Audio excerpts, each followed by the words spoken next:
গণভোট অধ্যাদেশ নিয়ে দ্বিচারিতা করছে সরকার। সংসদে এই অভিযোগ করেছেন এনসিপির সদস্য সচিব আক্তার হোসেন।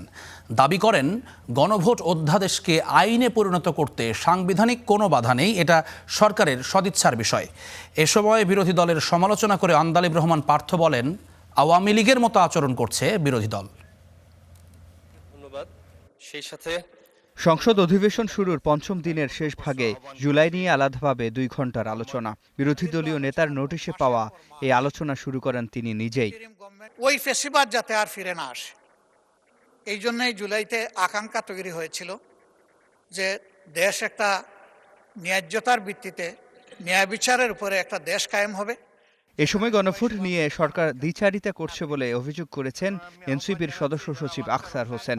বলেন, গণভোট অধ্যাদেশ আইনে পরিণত করতে সাংবিধানিক বাধা নেই, এটা সরকারের সদিচ্ছার বিষয়। সেই অধ্যাদেশের মধ্যেই জুলাই সনদ বাস্তবায়নের যে আদেশ, সে আদেশটাকে রেফার করা হয়েছে।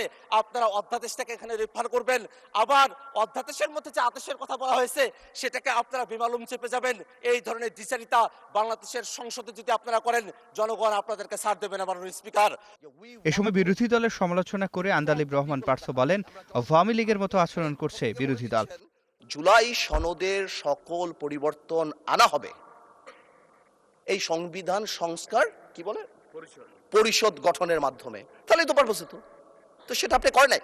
যখনই আপনি এটা ভোটে ফেলেন নাই, তার মানে there is option then I can overlook it and uphold the constitution of the country.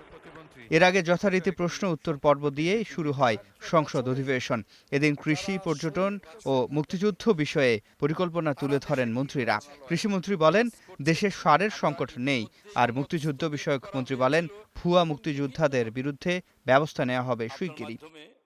মুক্তিযোদ্ধা যারা তন্তর মন্তর দিয়ে মুক্তিযোদ্ধার তালিকায় সন্নিবেশিত হয়েছেন, তাদের সন্তানদের চাকরি দিয়েছেন, আশা করি অল্প দিনের মধ্যে এই বিষয়ে আমরা সুনির্দিষ্টভাবে এর সংখ্যাও বলতে পারবো এবং জাতির সামনে সুনির্দিষ্টভাবে উপস্থাপন করতে পারবো।